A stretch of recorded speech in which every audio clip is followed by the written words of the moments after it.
Barbara, how are you thinking about it, especially the rate cut piece of this? I mean, we just got commentary from another Fed official, Williams, last hour, and he basically said that restrictive policy will likely need to continue for some time. That doesn't sound like a huge flurry of rate cuts in the cards. And how much matters in terms of CPI data we get tomorrow and some of these other key readings? Yeah, well, it's interesting. I think you're going to hear continual talk from different Fed officials just trying to keep the market under control.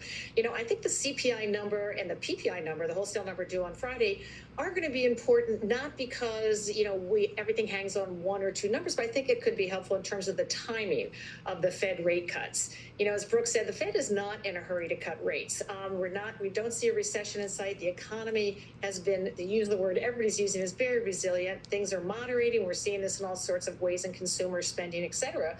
But basically, things are holding up. So I think if the number, for instance, comes in lower than expected, that could mean inflation is coming down more than expected, because the Fed will cut rates aggressively if, one, things are really tanking quickly. We don't see that. Or two, inflation is coming down much faster than they expect, in which case you don't want to leave the real rate too high, because then that will become restrictive.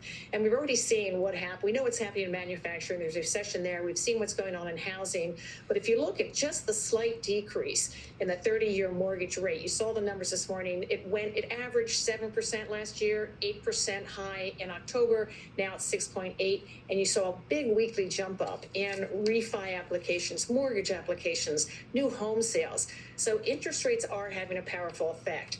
But I don't think the Fed is in a hurry. But tomorrow could change their timing a little bit, depending, if the number is better than expected, meaning lower. Yeah. So we'll see.